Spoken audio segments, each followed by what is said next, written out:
Atxaldeon, gaurko saioa Navarrorun erakusketaren osagarritako antolatu den hitzaldi zikloaren 3. saioa dugu.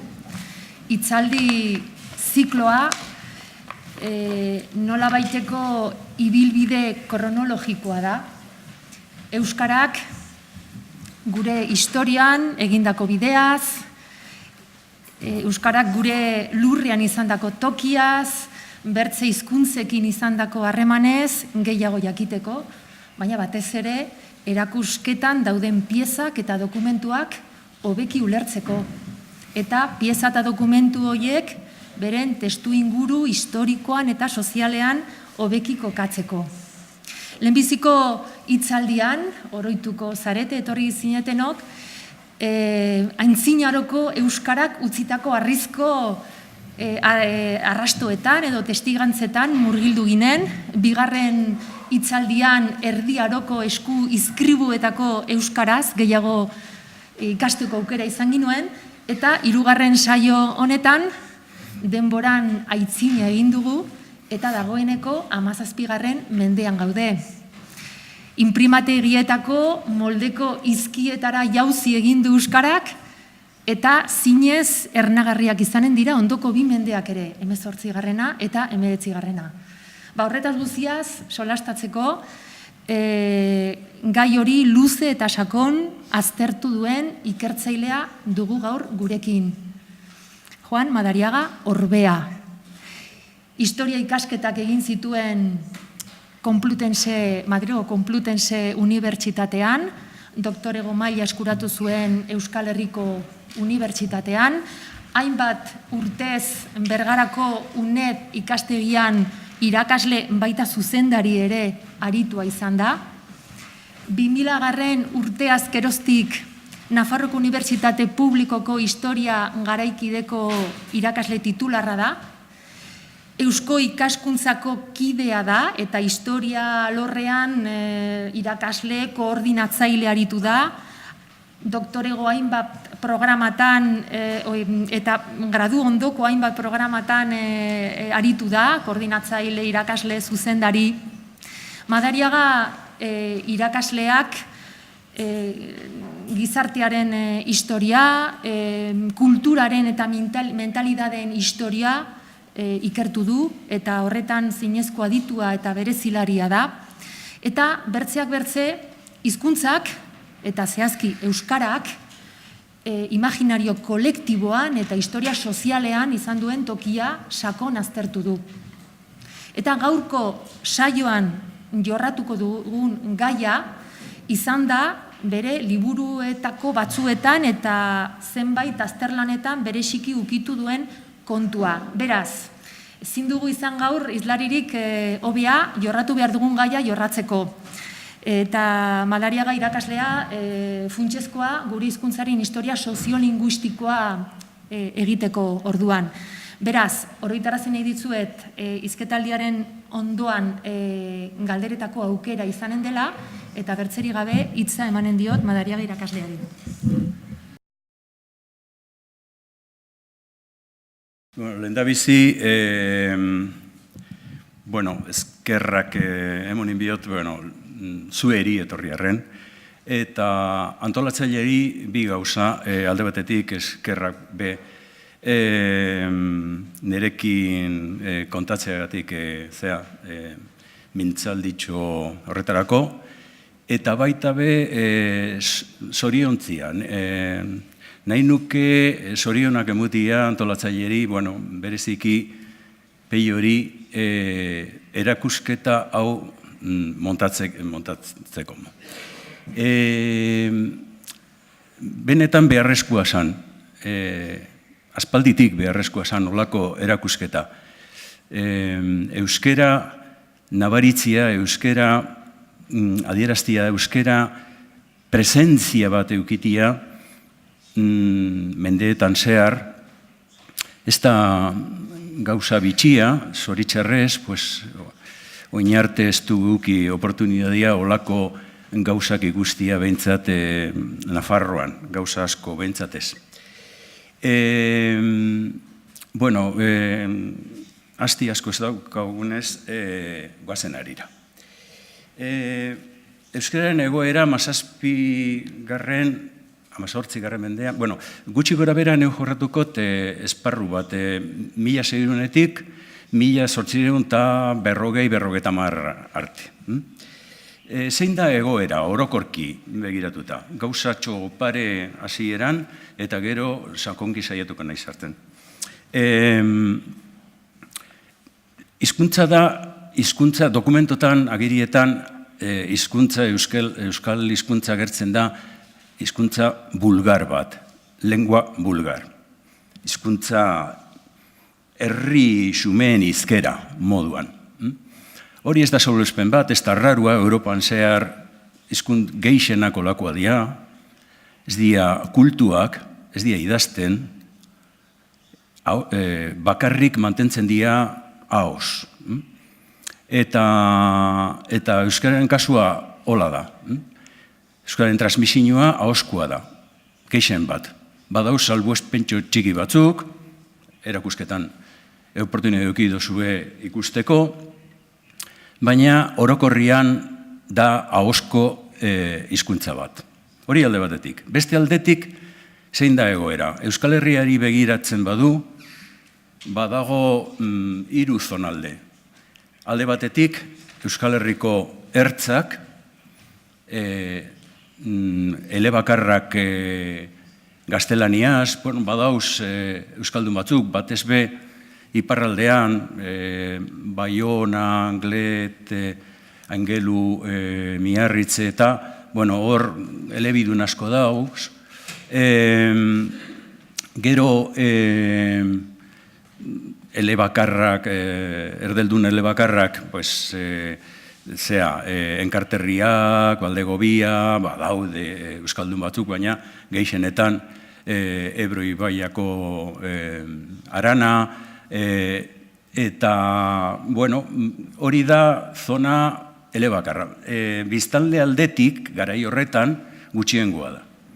Gero dago transiziozko zona bat, Araba eta Nafarroko kontaktuko zonalde bat, hori elebiduna da. Eta Euskal Herri gehien, bai lurralde aldetik eta bai biztanle aldetik, euskaldun elebakarra da. Bizkaia, Nerbioitik ekialdera, Gipuzkoa, Arabako iparraldeko partia, Nafarrako esaten eben garai horretan La Montaña, eta iparralde praktikamente oso-osorik. Egoera hau, 17. mendetik 19. mende hasiera arte, apenas aldatzen da. Badago, hizkuntz urradura bat, urradura txiki bat, baina zenbakiak ez dira oso eskandalosuak 19. mende arte. Normalian, kolapso linguistikoa gertatzen da Araban pitintxo balden hau, Araban ja 18. mende azkenengo 2 hamarretan igarriten da kolapso hori, eta Nafarroan pitintxo bat berandu hau 19. mende hasieran. Eta nabaritzen da, jaitxiera desente, nabaritzen da, lehenengo gerra karlistatik eta aurretik. 1840 aurrera nabaritzen da jaitxiera izugarria. Dena den, nire ustez behintzat, importantiena ez da jakitia zenbat eiten eben, ezagutzen eben hizkuntza. Baizik eta zenbat erabiltzen eben. Gaur egun da erronka nagusia, erronka nagusiena momentu honetan ez da hainbeste ezagupena, erabilpena baizik. Orduan, garai horretan, hurbildu geinke, baina, gutxi gora bera, ezagutzera gutxi gora bera, zenbat euskaldun eusen. Baina garrantzitsuena, esaten berriro dinot, da zenbat elebakarrak eusen. Zergatik, hizkuntz panoramia edo hizkuntz ikuspegia ziaro kondizionautat zegoen datu horregatik. Elebakarren presentzia, haundia edo txikia izanez. Gaur egun pasatzen da justu alderantziz. Zela, leku gehienetan, erdeldun elebakarrak nagusiak dira, kondizionatzen dabe euskalduneri eurak bizitzeko euren hizkuntza.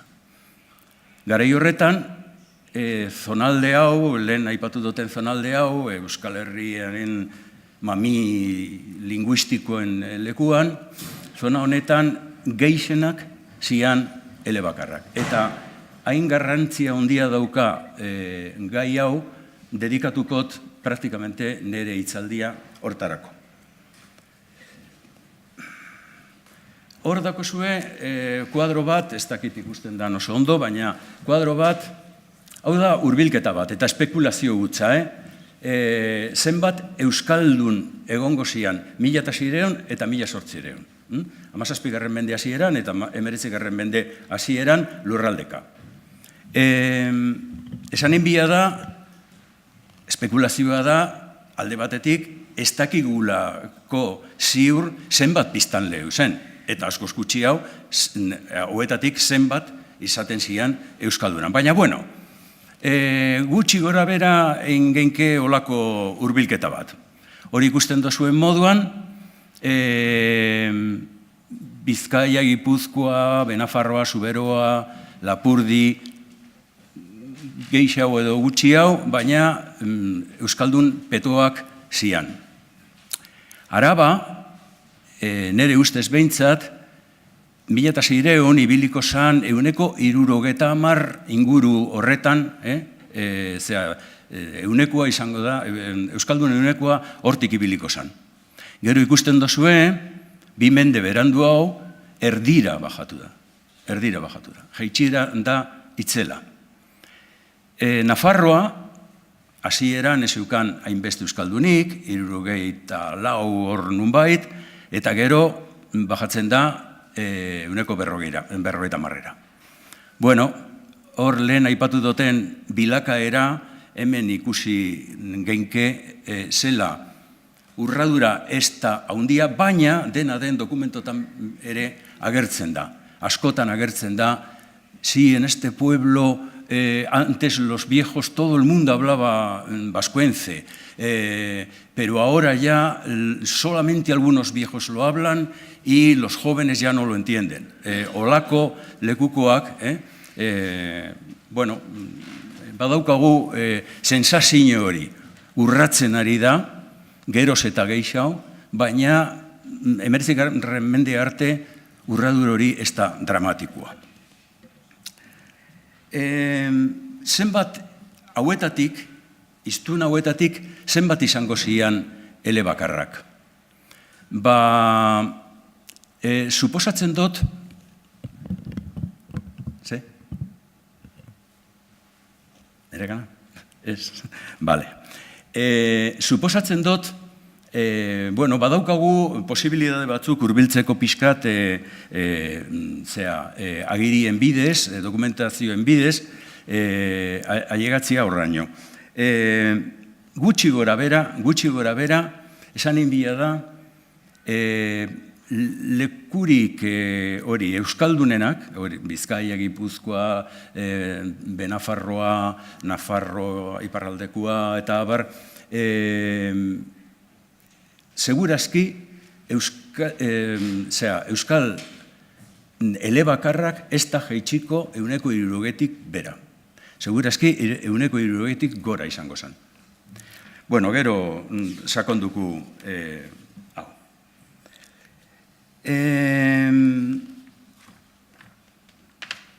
Bueno, historia gileak zela probatzen du olako numeruak eta zela sartzen gara olako saltzetan. Agirien bidez. Gu funtzionatzen du garaiko dokumentazioarekin eta naiz eta ez apenas ez dago edo eta dauzenian oso berandu agertzen dira inkesta linguistikoak eta lehenengo inkesta linguistikoak dira 19. mendekuak, hori 1806, 1794an iparraldeen, baina bueno, datu oso zehatzak ez dauzkagu. Baina dokumentuen bidez, ikusi dozuen moduan erakusketan, hurbildu geinke hortara. Adibidez, auziak oso emankorra dira. Konfliktua dagoenean, agertzen dira gauza oso interesgarriak, bai mentalidad, pentsamolde aldetik, eta kultura aldetik, eta hizkuntza aldetik baita be, agertzen dira gauza oso adierazgarriak, oso interesantiak. Lehenengo gauza ikusi leikela, ja zehazteko pixkat elebakarren asuntu hau. Elebakartasuna zan herri xumearena, herri xumea, klase popularrak, klase agintariak edo klase dominantiak elebiduna zian. Elebidunak edo askotan bazekiten gaztelania eta euskeratik aparte, bazekiten frantsesa edo latina, apeizen kasuetan. Orduan, hor dago, bi mundu, klase arruntak zian populazioen gehiengo absolutua. Klase arruntak elebakarra zian. Klase dominantiak elebidunak. Klase dominantiak erun artean batzuetan gaztelaniaz egiten zituzten. Beste batzuetan euskeraz. Baina euren morroiekin, euren baserri o, renteruekin edo jende arruntarekin, ez eukan besterik bakarrik, irtenbide bakarra zan euskera zeitia. Guazen ikustera adibidetxo batzuk. Laudio 1784. Da auzi baten, lekuko batek esaten dau. El Valle de Llodio es compuesto de 4 cuadrillas de mucho gentío y en caserías muy distantes, y todos vascongados cerrados. Bueno, dokumentazioan agertzen danean, vascongados cerrados, vascongados líquidos, hori da elebakarra. Baina askotan, bai bakarri vascongados. Vascongado da, batzuetan agertzen da, eta da elebakarra, eta beste batzuetan da euskera dakiena, baina baita be badaki igual gaztelania edo frantsesa edo beste hizkuntza bat.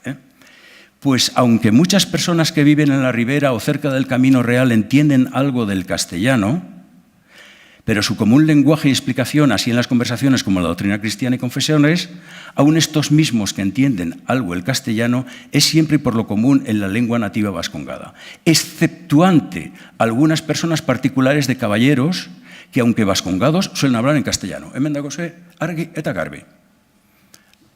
Saldunak, los caballeros, elebiduna dira.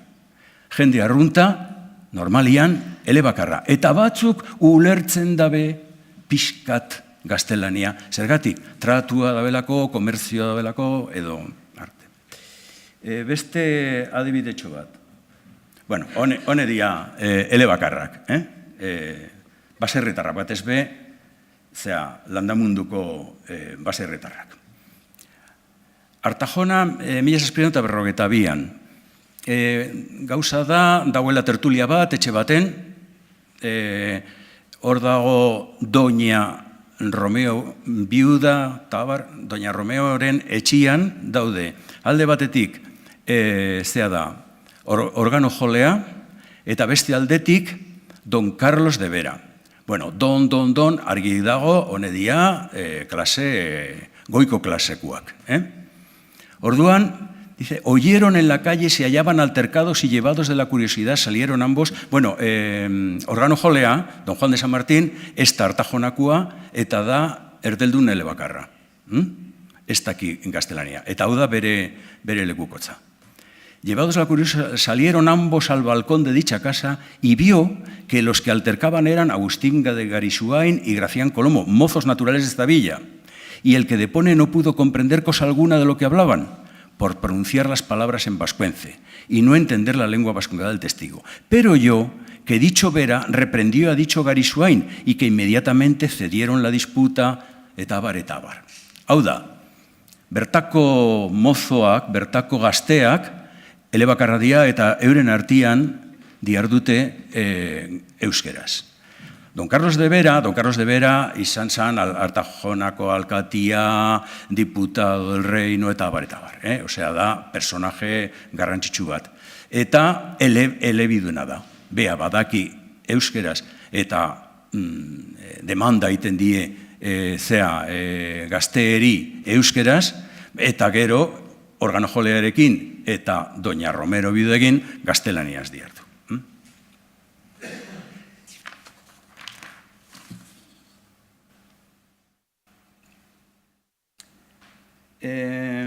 Beste gauza bat.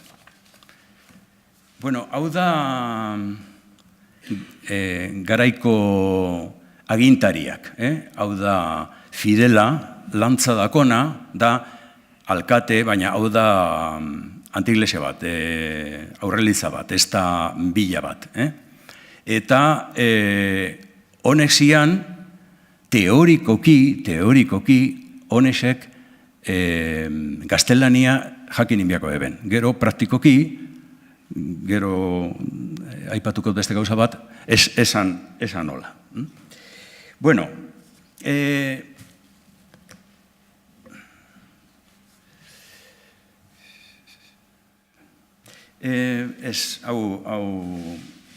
hau gero.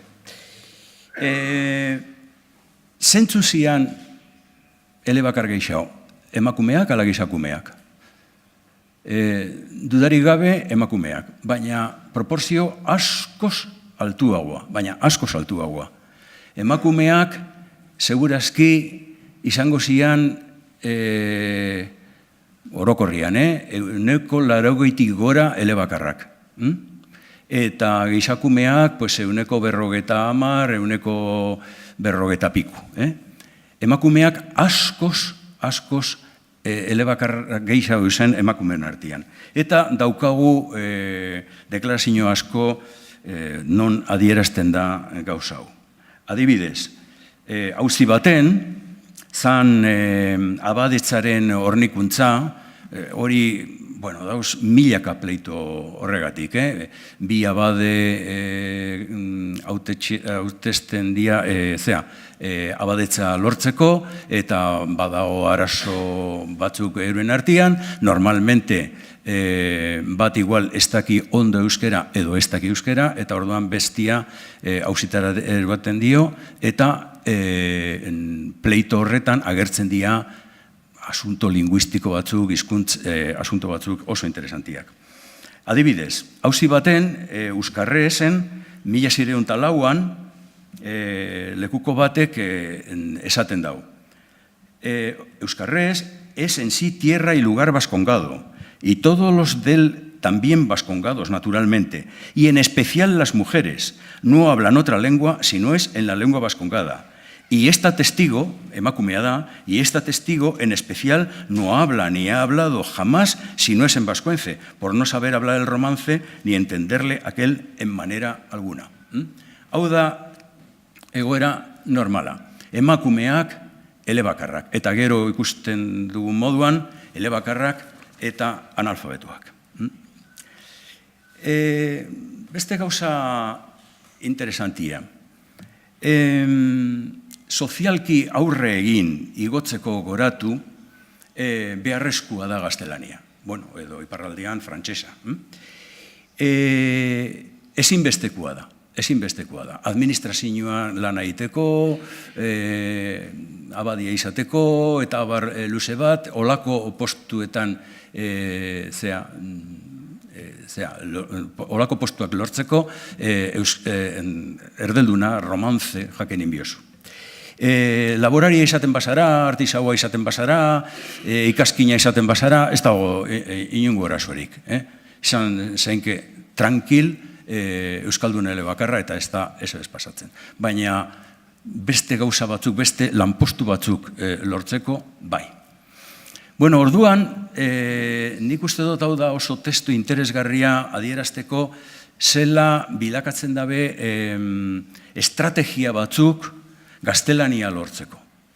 Gaur egun arte, oin dela gutxi arte, baina oin dela gutxi arte, oin dela bi belaunaldi arte, oso normala zan, Bizkaian, Gipuzkoan, bialtzia, seme-alaba, Gasteizera, edo Erriberara, edo Erriosara, gaztelania ikastera. Normalian lan aitera, batera, normalmente esan ikastera bakarrik, esan ikastera gehi lanera. Hau da, Jose Cadalso, famatua, Cartas Marruecas, idazle famatua, 18. mendeko, segurazki gaztelaniaz, onenetariko bat, ez pasan onenetariko bat. Bea jatorriz Zamudioko, bea jaiotzen da Kadizen, baina jatorriz Zamudioko esan, eta Cadalsoko dorrea Zamudion zegoen, eta, bea esplikatzen dau bere memorietan, bere bizitzan, eta kontatzen da, hau. Fue un hombre da bere aitatxi, bere aitajuna, dabil berba egiten bere aitajunari buruz. Fue un hombre que se fue al otro mundo sin vestirse a la castellana ni hablar castellano. Muy llena la cabeza de un antepasado suyo que había sido algo con Carlos V, no le pareció justo trabajar en ser algo con Carlos II ni Felipe V. Pero para que se vea cuán a paso de gigante camina el hijo, o sea, hurrengo belaunaldia, mi abuela encargó que le enviasen de Bilbao un hombre que enseñara el español a sus muchos hijos. Claro, Zamudion ez zeuen inor gauza hori egiteko. Danak elebakarra zian eta ezian gauza askoz jota, jakingo eben gaztelaniaz pixkat, baina, eta orduan Bilbora joan inbila da, aditu baten bila gaztelania erakusteko. Pues entre los matrimonios, las primeras nuncias, me dio mi abuelo un padre y 28 tíos y tías. Bueno, hau da, igotzeko, goratzeko soziedadian derrior lortu inbia da elebakartasunatik irtetzia. Badaukagu beste aipamen interesantia. Claro, justo alderantziz, lehen esan duten moduan,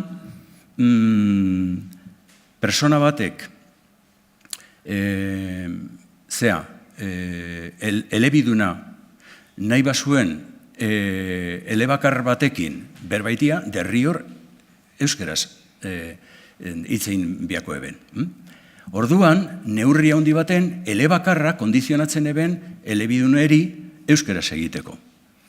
Hemen daukagu aipamen bat oso interesantia. Joaquin Ordóñezan abade bat, kastellanua, joan zan bizitzera Donostiara, bea esekien euskera, noski, baina arduratu zan, jabetzen, bertako iturekin, usadioekin, hizkuntzarekin, eta publikatu eben liburuzka bat oso interesantia, eta anagertzen da. Pero es preciso que se conserve este vascongado, hizkuntza, y durará hasta el día del juicio. Baikorra, gizona. Pues aunque hay muchos hombres y mujeres que en los pueblos grandes hablan castellano con perfección, como llegan, hay hombres y mujeres que hablan castellano con perfección. Como llegan los de los caseríos a comerciar, no saben ellos más que el vascongado. Y si se ha de mantener el comercio, preciso es que se les responda en su lengua nativa. Y así todos los que venden responden al que habla la lengua en el que se explica. Y por conveniencia de todos, hau da zela elebakarra kondizionatzen eben besteen panorama lingüistikoa. Eta esaten da, los rústicos que son los más. O sea, populazio gehiena elebakarra zan. Donostian barne. Donostian kontu eukin biu, Donostia garai horretan bizona oso desberdinak euskan, alde batetik Arresitik barru eta beste aldetik Arresitik kanpo. Arresitik barru esen denetarik, klase arruntak, artisauak eta bar, baina baita be militarrak, abadiak, eskriboak, notarioak, medikuak eta bar. Orduan, barruan, eusen elebakarrak, baina, gehienak elebiduna zian. Baina, arresetik kanpora, populazio osua zan ziaro rurala, eta elebakarra total. Osea, 180 eta altu bat elebakarra zan. Hori Donostian, hirietan. Bueno, edozein modutan, esan inbia da, segurazki, gari horretan, hiririk euskaldunena Iruña zan. Segurazki Iruña, gero Donostia, Bilbo, segurazki, Bilbo oso herri euskalduna zan, garai horretan, eta elebakar pila eusen Bilbon, Gasteiz, Baiona.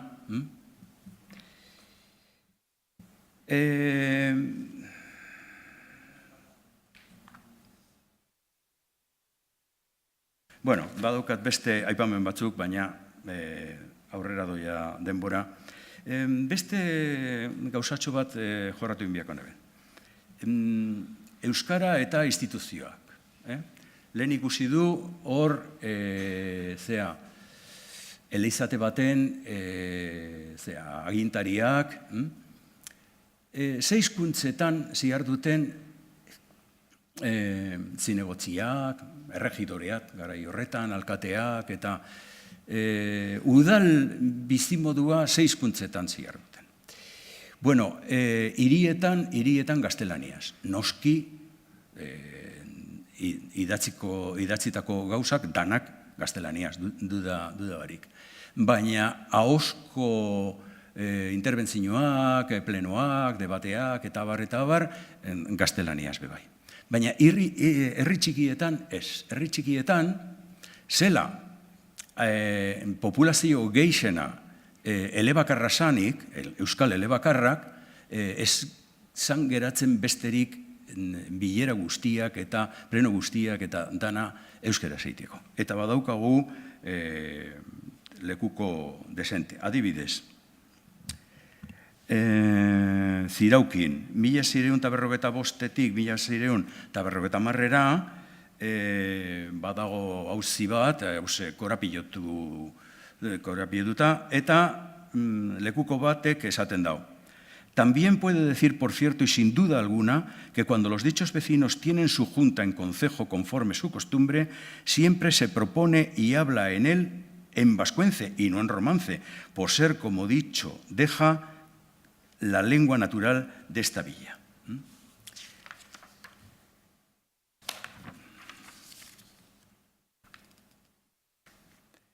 Beste gauza bat.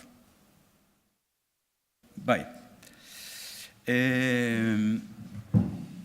Claro, herri baten, inkluso herri handi baten, egongo bazia euneko altu bat elebakarrak, euskaldun elebakarrak, kargu batzuk, udal kargu batzuk, eta enplegu batzuk, derrior, euskaldunak, elebidunak izan inbiako zian.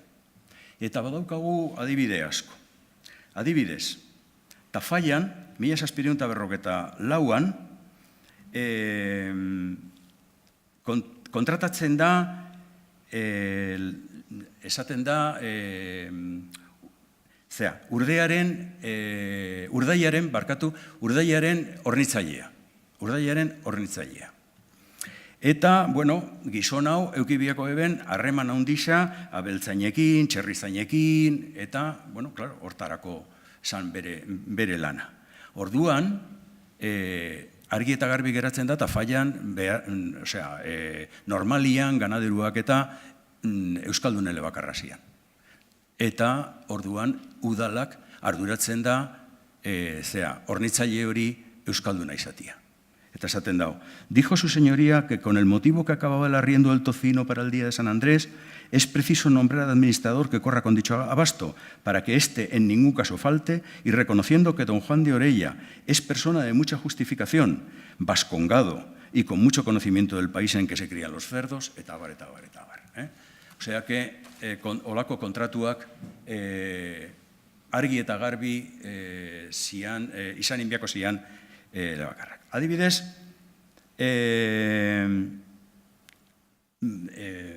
maisuak. Maisuak erakusten eben gaztelaniaz. Gai guztiak batezik, dotrina. Dotrina euskeraz, beti, leku guztietan. Kontuak eta idazkera eta hori gaztelaniaz, baina dotrina. Orduan, derrior, elebidunak izan inbiako zian, asignatura hori, gai hori erakusteko. Adibidez, 1781 eskarotzen, kontratatzen dute maisu bat, con la condición de que fuera vascongado, que sea vascongado. Hor dakozue, hicieron las clases para la educación de los muchachos y te dijeron que así puesto en debida planta dicho órgano, bueno, kasu honetan, aprobetzatzen dabe bi gauza egiteko, organo jolea eta maisua, diru horreatzeko, noski. Oso normala zan, olako gauzak egitia, bueno, bi batera. Bueno, pues, dicho órgano, ambos cabildos o patronos que son beneficiarios, buscar y nombrar un organista que sea vascongado y que éste haya de ser y sea maestro de niños, sin que jamás se pueda dividir el magisterio y organista por pretexto alguno. Y te dijeron que el organista y maestro así nombrado tenga la obligación de instruir a niños y niños en leer, escribir y contar y enseñar la doctrina cristiana en castellano y en vascuence, todos los días de labor. Argi dago, maisuak, elebidunak izan inbiako zian. Bueno, daukat hemen beste adibide batzuk, baina ez daukagu asti asko, eta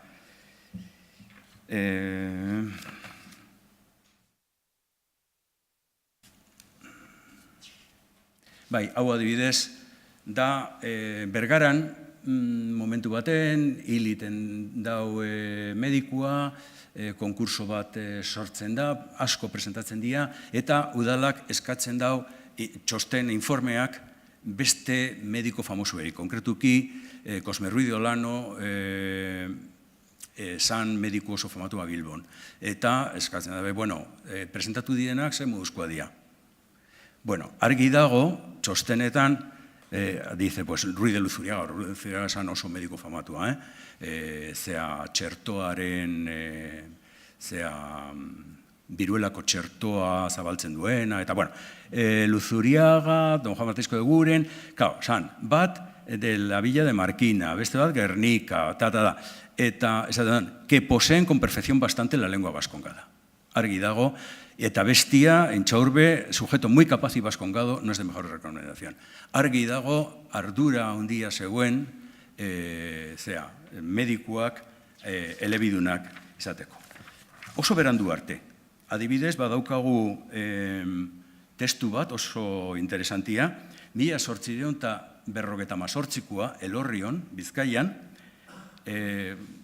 konkurso bat, mediko konkurso bat sortarazten da, eta udalak esaten dau, arauetan, konkurso honen arauetan, agertzen da. Se advierte que no será agraciado ninguno que no posea el idioma vascongado. Kitxo. Bueno, oinarte ebili gara esparru baten, ahozko hizkuntza. Oin guazen, joango gara aguro, baina joango gara, ze pasatzen da idazkera eta irakurketaren munduan. Irakurten da, euskera idazten da, pues oso gutxi, baina zerbait bai, baina oso gutxi. Neo hortarako, egin dut hurbilketa bat, aztertzen biblioteka partikularra. Konkretuki, aztertu neben Gipuzkoako biblioteka partikularrak. Inventarioetan, dakizuen moduan, hiltzen danian persona bat, bueno, batzuetan, kasu batzuetan, egiten zan bere ondarearen inventarioa. Eta oso zehazki, oso zehatzak zian inventarioak. Izarak, goiarak, oiak, zilak, dana. Eta eukiko baeben liburuak normalian, ez beti, zoritxarrez, baina normalian, banan, esaten dago. I un Quijote, i una doctrina cristiana, no sé qué, tal. Bueno, Orduan, neu egin neben lagin bat, konkretuki 228 liburutegi, euskerazko liburuak agertzen dira, euskerazko liburuak, 17ko liburutegietan, bakarrik. 17. Eta totalian, konsideratzen badu, neu ikusi neben, 15.000 eta piku liburu. 15.000 hortatik, 100 esan euskal liburuak.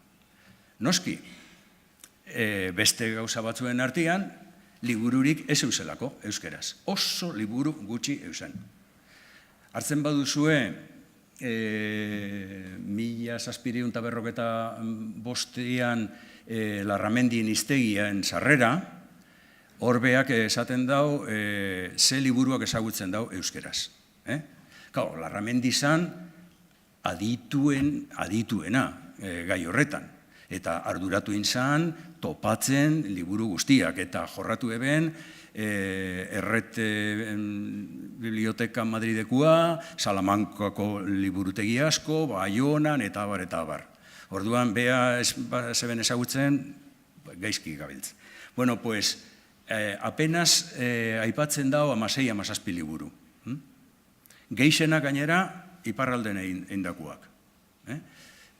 Orduan, hegoaldeko irakurlendako arazo gehiago ulertzeko liburua, dakit, Zuberotarrez eindakoa edo Lapuertas eindakoa. Orduan,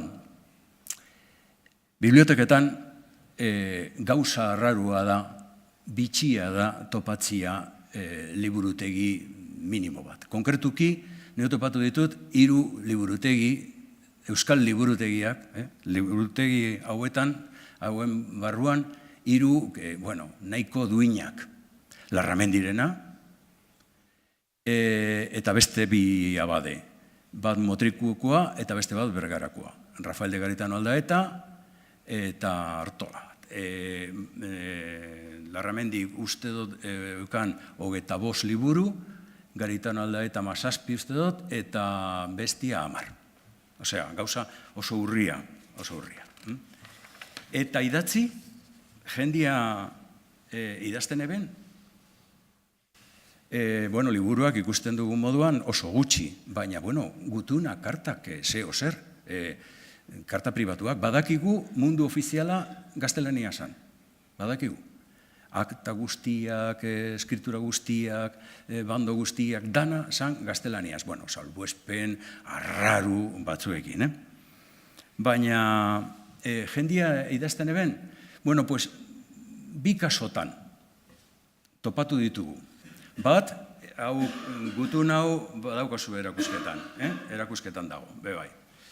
Badaukazu bat, eta zan, iparralde eta hegoaldeko herri agintariak, euren artian elkar komunikatu inbiako ebenian, klaro, hegoaldekoak ez egiten frantsesa eta iparraldekoak ez egiten gaztelania. Orduan, ze gauza razonabliena euskeraz idaztia, eta kasu batzuetan hola dago. Eta konkretuki hemen da Mauleko prokuradore orokorra idazten dago Erronkariko alkateari, eta ez dakit irakurriko zuen hor, baina esaten dago, etxartek esaten dio, jauna, zerenzuk ez baituzu frantses lenguaiarik endelgatzen ulertzen. Erabiltzen da baizu beroan eta erronkarien.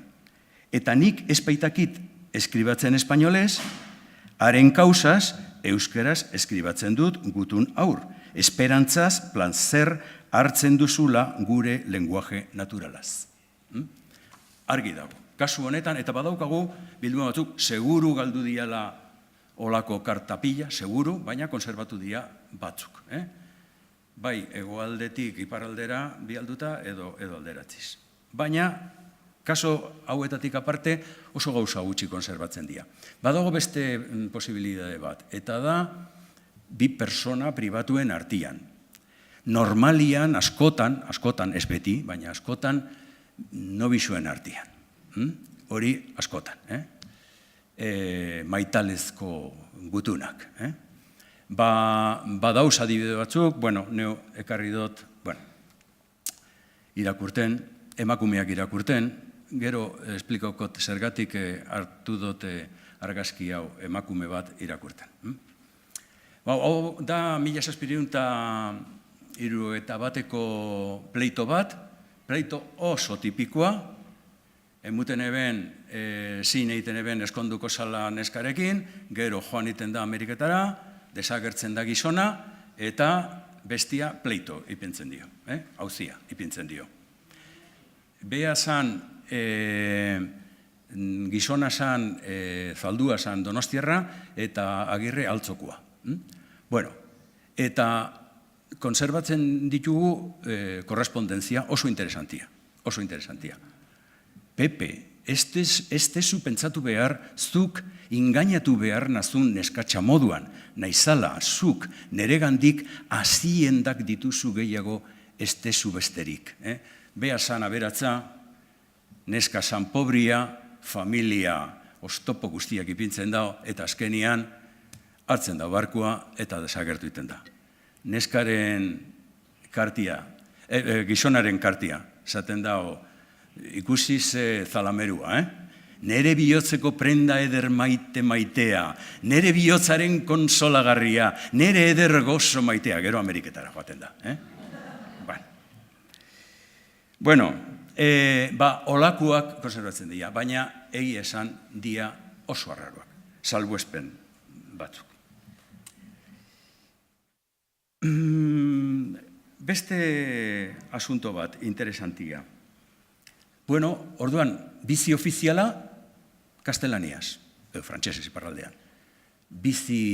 Kaleko bizia, euskeraz. Eta populazio gehixena, elebakarra. Orduan, ze pasatzen zen, bando bat, lege bat, agindu bat, edo zeo zer, etorten zanean, eta zela jakinarazten eben jendiari. Hortarako, badauz, bitertakaritza arteko lana eiten ebenak. Normalian, badauz, bi figura oso garrantzitsuak lan hori, bitartekaritza hori eiteko. Abadiak, apaizak eta eskribauak. Abadiak eiten eben, gaztelaniaz deitzen da, dokumentotan agertzen da, las publicatas. Zer zian publikatak? Publikatak zian itzulpenak. Agindu eta bando eta normatiba arautegi honen, normalian mesa nagusian itzulpen bat eiten eben. Baina ez bakarrik eleiztako gauzarekin. Herriko gauzarekin, bebai. Osea, alkatia eiten eben bandu bat, ez erretzeko, edo saltzeko sagardoa, edo agindu arruntak. Joaten zan, abadian gana, eta hau urrengo publikatan itzuli. Eta orduan, urrengo domekan, urrengo igandean, publikatzen eben. Itzuli iten eben. Zertarako, jendia, enteratzeko, jendia, adierazteko. Adibidez, esto es beste gauza bat, irakurketak zian kolektiboak askotan. Garai horretan, irakurketa gehienak kolektiboa zian. Bat irakurten, bestiak ezekiten irakurri, baina entzun bai. Adibidez, hau, Ermua, 1854. Da enkante bat. Enkantea hain baino lehen hau, jakinarazin bida dau jende arruntari, zentzu dia oinarriak.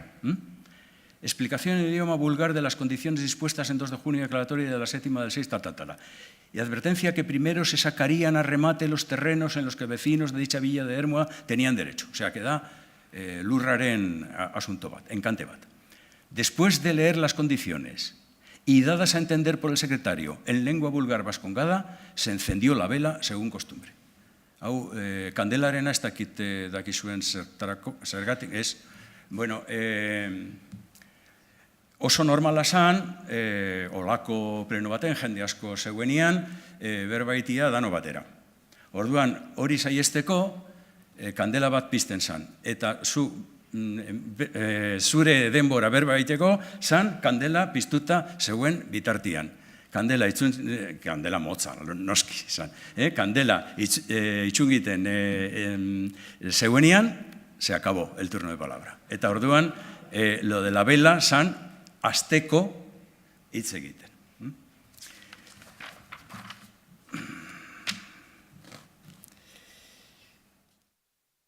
Bueno, badaukat hemen aipamen asko, badakigu publikatak egiten zituzten orokorrian Euskal Herri osoan, Euskal Herri hori, Euskal Herri Euskalduna. Zergatik, apaizak kobratzen ebelako lan hoestatik.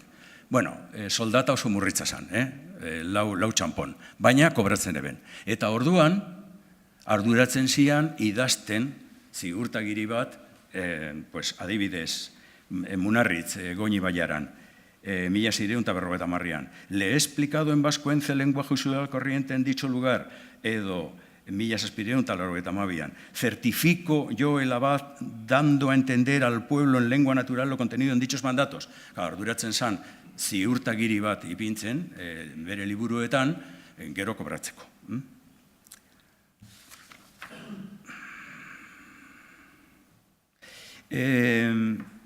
Normalian, olako publikatak zela egiten zituzten. Izaten zian, laburpen bat edo importantiena eta, por supuesto, haos, abadia eruaten eben testua gaztelaniaz eta egiten eben laburpen bat, bapateko itzulpen bat, pero sin más. Ahora, gauza garrantzitsua zanean, normalian, abadia arduratzen zan itzultzen, etxian, ondo, esaten eben gaztelaniaz agertzen da, gaztelaniaz latinez, verbo ad verbum, hitzez hitz, perfectamente itzulita, eta gero irakurten eben. Eta hori esker, olako testu batzuk konserbatu ditugu. Badaukagu testu batzuk, gero abadia gorde eben testu hori, paper hori, eta konserbatu inda. Adibidez, hau, Leitzan, 1626an, hau zan oso asuntu korapilatxua ez dako tastirik, baina zan unas la rota, bialtzen da, rotako tribunala, eipategia, bialtzen da unas letras apostólicas, eta Leitzako abadia itzultzen dau hitzeziz perfectamente hau da zati bat, baina batzuk dia eta hori esker badaukagu testu osua. Hoek dia letra apostolikoa batzuek sakra rota aginduak zeinak baitira sententzia bat atera izan dudela Don Martín de Valcarlosen kontra eta Batxiller Don Martín eta abar.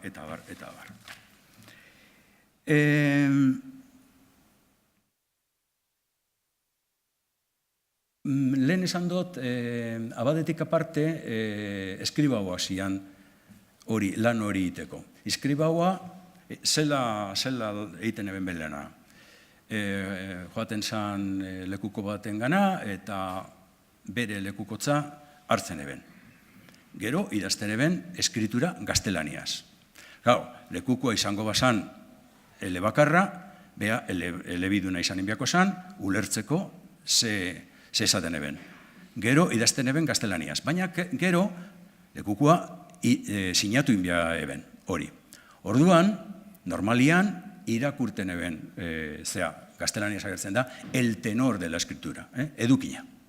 Escritura honen edukina irakurten eben. Gaztelania jakingo eben, inongo arazorik, irakurten dio, ados, bai, sinatu. Normalian, ez egien sinatzen, eta ordezkoren bat sinatzen eben bere ordez. Bardin da. Baina elebakarra izango bazan, itzulin biako eben. Jakinarazteko, hori, hau, esaten dau, aktan jasodot, hau. Eta, zuk, jakinin biozu, ze edukina daukan, gero sinatzeko, edo ez pasaude ados. Orduan, badaukagu oso informazio interesantia eta da. Eskriba batzuk, ez danak eta ez beti, hobeto esan da, gehienak ez zeukan ohitura honik, eta zan bukaeran, escritura bukaeran, epintzen da. Y le di a entender en su lengua vascongada el tenor de esta escritura, lo entendió y lo firmó, o no lo firmó. Claro, zoritxarrez, eskribau gehienak ez da ipintzen hori.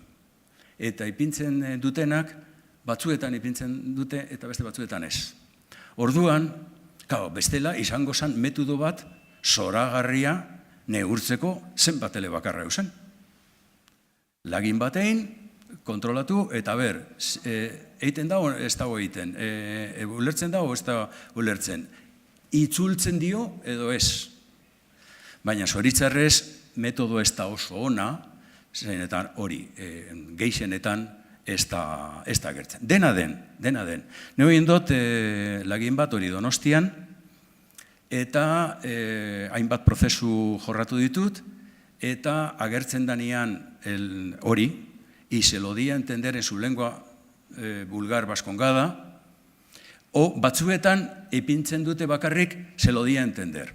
Bueno, neu badakit, peio adibidez, ez dago ados, baina konsideratu inbia da el darle a entender euskeraz edo ez. Neu konsideratzen dut baietz. Eta esplikazioa da, zeren eta askotan agertzen da, beste kontestuetan agertzen da, dar a entender, eta badakigu dar a entender da, dar a entender en euskera. Osea, itzuli, baina, itzuli. Bueno, bardin da.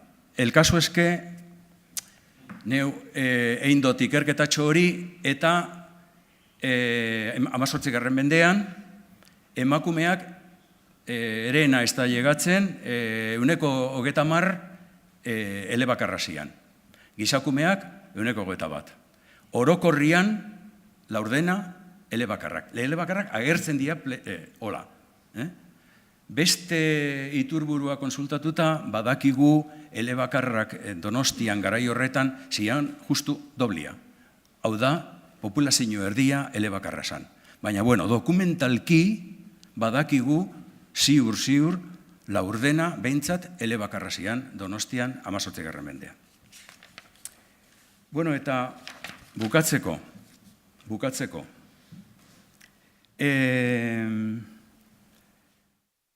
Claro, nun ikasten zan gaztelania.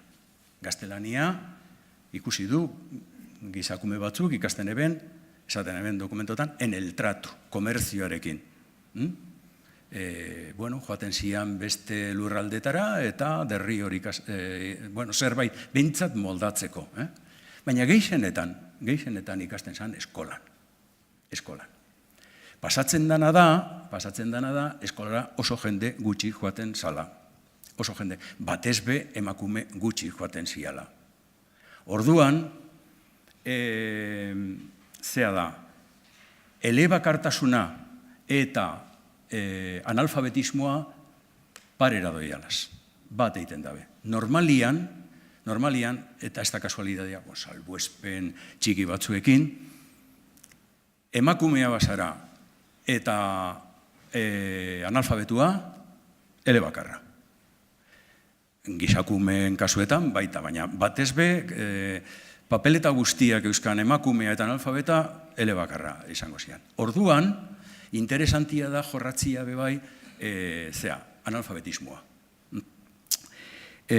Claro, pasatzen dana da, lehenengo estadistika minimo bat, Estatu espainolean da 1870 da zenso baten lehenengo aldiz zenso horretan galdetzen da. ¿Sabe usted leer? ¿Sabe usted escribir? ¿Sabe usted leer y escribir? Eta, bueno, porque, claro, batzuk ikasten eben irakurten, baina ez idazten. Joaten zan oso denbora gutxi eskolara, irakurri bai, baina idatzi ez. Eta orduan estadistikak hola etortzen dira.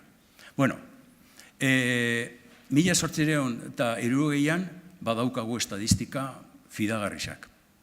Eta gurian, analfabetismoa emakumetan ibiltzen zan 75-etik 80-ra. 19. mende erdian. Eta gizakumeak 50-50, 50-50, hor nun bai. Bueno, depende lurraldetik lurraldera.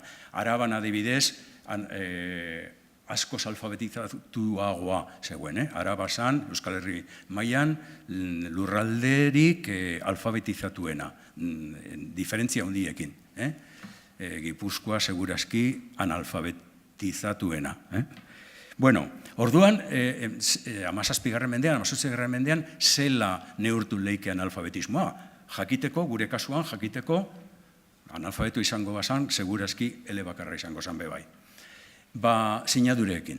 Kontabilizatzen dute sinadurak. Dokumentotan, lehen esan duten moduan, bueno, eskritura bat egiten dau, eta sinatu inbia da. Eta hori bai, eskribauak hor beti ipintzen eben. Y no firmó porque dijo no saber, y en su nombre firmó un testigo, en su nombre firmó tal. O lo firmó de su mano. Incluso batzuetan esaten dute, y dijo no poder firmar porque tiene un ataque de perlesía y tiene dardara, y entonces no puede firmar. Eta ipintzen da. Orduan, hori esker, bueno, da sistema pitin bat, baina hori esker posiblia da urbiltzia pixka eta 17 eta 18. mendean analfabetismora. Hau adibidez, argazki hau da 20. mende hasierekoa, 1901 Irunen, eskola bat, haize librean, hortuan. Bueno, orduan, Donostian kontatu dut sinadurak 18. mendean, eta ze ikusten du? Bueno, ikusten duzue, lehenengo zutabean da 18. mende lehenengo erdia, bigarrenian, bigarren erdia, eta hirugarrenian osua, mende osua, bai? Gizakumeak lehenengo partian bilakara ikusteko, bilakaera. 59, analfabetuak. Bigarren partian, jeitsi da 9 puntu. Emakumeak ordez, 10 bat besterik ez dago jeitsi. 98,8, 98,7. Osea, 18. mendean emakumeak esian joaten eskolara eta jarraitzen dute izaten masiboki analfabetuak. Orokorrian, Donostiako populazio orokorki kontauta, 18. mendean, 72 analfabetua zian. Hauetatik batzuk elebidunak izango zian, baina gehienak elebakarrak, dudabarik. Besterik ez, eskerrik asko.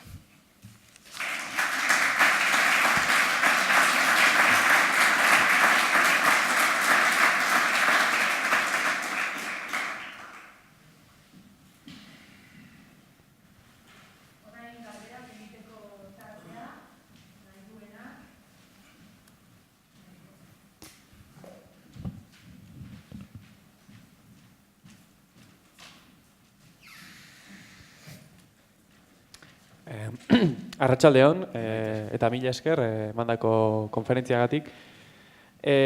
Nik bi galdera ditut. Alde batetik, kolapso linguistikoari buruz jakin nahiko nuke. Esan duzu, Araban izan zela 17. mendean, eta Nafarroan... 18, Araban? Araban 18. mendean. Eta Nafarroan mende bat... 19 hasieran. Horixe. Jakin nahiko nuke zeintzu diren kolapso linguistiko horren arrazoiak zer dela eta gertatu zen, eta zergatik dagoen kronologia diferentzia hori. Hori alde batetik. Eta beste alde batetik jakin nahiko nuke Ipar Euskal Herrian, euskara eta gaskoiera kontaktuan zeuden tokietan, ea ze harreman zegoen eta zer estatu zuen zer estatu zuen Okzitanierak toki horietan? Alegia, herrixeak hitz egiten ote zuen, edo klase agintariek, edo holakoak. Bale, bueno, arrazoiak badaukagu gu pentsatzen duguna eta lekukoak esaten dutena. Lekukoak esaten dutena beti errua botatzen die, apaizeri eta maisueri. Eta tratu komerzialeri. Azken finean, jendia ikasten dago, zea da, eskolan, tratu komerzialekin, eta gero oso garrantzitsua da apaizaren, elizgizonaren papera edo jarrera. Jarrera positiboa, zea, euskararikeko, jarrera positiboa izango balitz, orduan jendia, baloratzen dau gehiago bere hizkuntza eta orduan, zaindu egiten dau. Espada, eta, klaro, apaizaren figura da, aintzin erregimenean, garai honetan, garrantzitsuena, alde hortatik, prestigiatzeko edozein gauza. Ejemplu, adibide emuteko.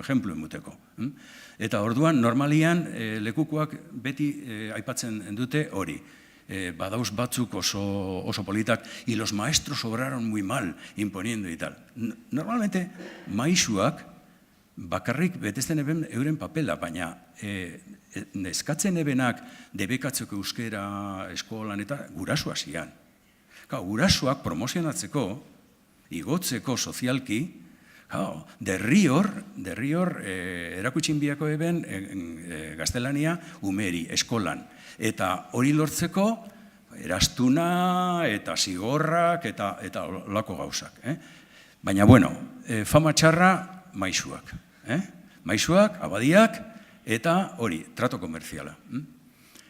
Haura, gero, zu galdetu dozuna dauka tela, porque, claro, zergatik leku batzuetan da hain derrepenteko jeitsiera eta beste batzuetan biguntzen da gehiago. Adibidez, iparraldean normala da, eta nik uste dut aditu gehienak ados daude, normala da euskera ondo mantentzia, zen eta ez dago lengua dominante batekin kontaktua, baizik eta okzitanoarekin.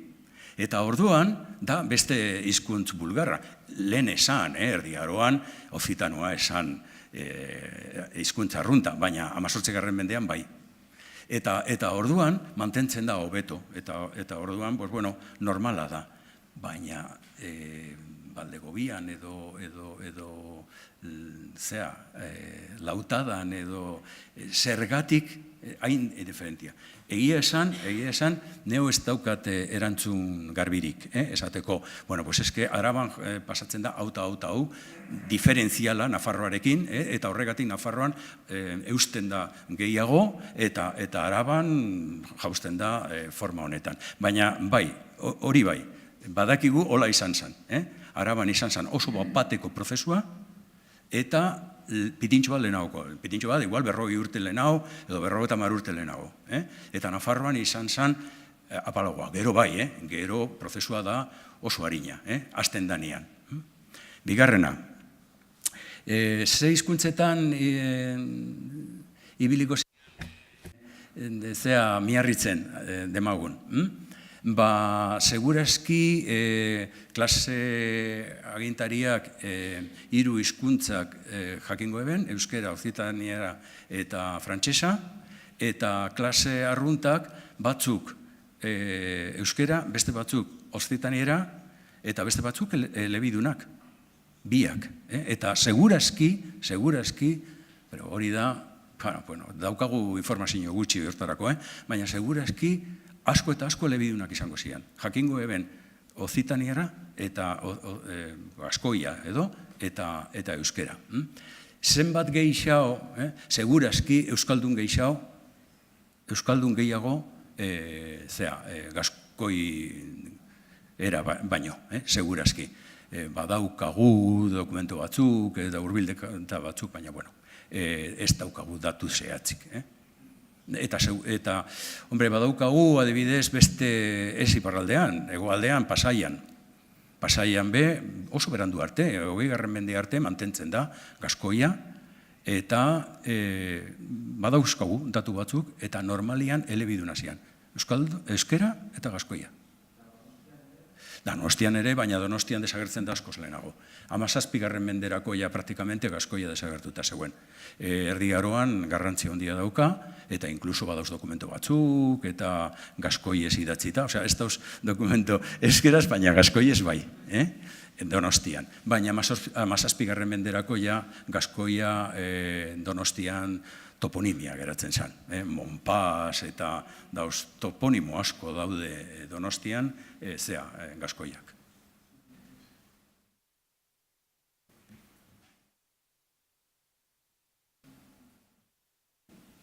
Beste zerbait?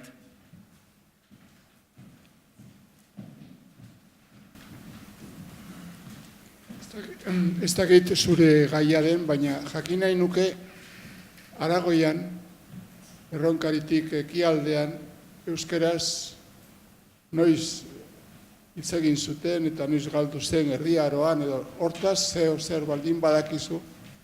Gutxi, baina Jazetania, Aragoia, baina Jazetania, euskalduna, historikoki euskalduna izan zen.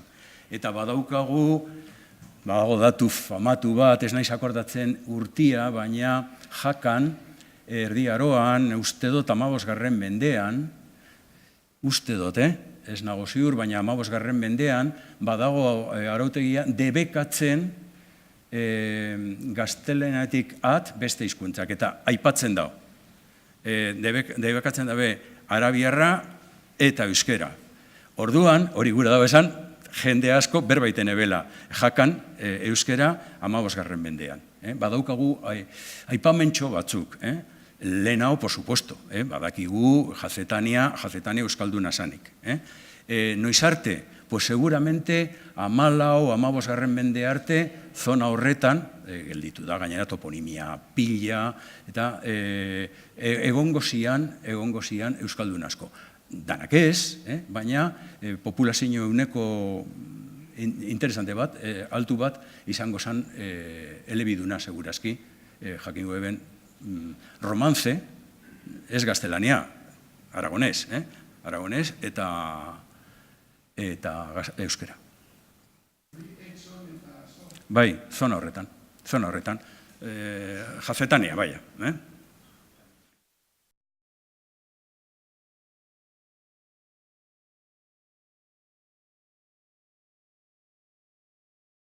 Ez naiz lehenago ondo konturatu, baina zein izenakin esaten zitzaion euskerari, zera alako ziraukiko pleituan esaterako, edo lehenago Artajonako zera horretan nola deitzen zitzaion euskerari?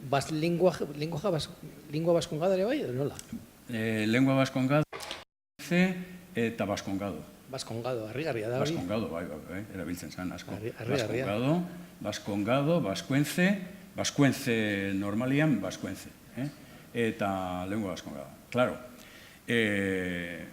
testua daukagunean euskeraz, euskara, euskara, depende, osea, gordetzen, mantentzen du, badaukagu testu batzuk euskeraz, aipamen batzuk. Eskrituretan noizian behin, batez be hausietan, oso importantia zen, adibidez, irainak, pleito baten irainak. Eta orduan, epaitzeko hori, jakiteko konkretuki zehazki ze hitzak izan zian. Ze hitzak bota eben. Eta orduan, askotan agertzen da. Y le dijo las siguientes injurias. Eta batzuetan, eskribago bat egiten dago, itzuli. Askotan ipintzen da. Y le dijo en su lengua vascongada las siguientes injurias. Perro, judío, no sé qué, no sé cuántos. Itzulita. Baina beste batzuetan, euskeraz agertzen da. Eta testu batzuetan, testo nahiko luzia dira. Eta orduan, hor agertzen da, euskera, eta hor, logikamente, euskera da hitza. Baina bestela, Vascongado, vascuence, lengua vascongada, lengua vulgar, vascongada. Gero, badago oso interesantia adjetiboa. Lengua vulgar, lengua natural, lengua propia. Agertzen dira, depende, ze dokumentotan, agertzen dira olako... Bueno, lengua bizkaina, bai, claro, garai horretan dakizuen moduan, bizkaino zan, basko, oso orokara, euskaldun. Eta askotan bizkaino, claro, lengua bizkaina, claro.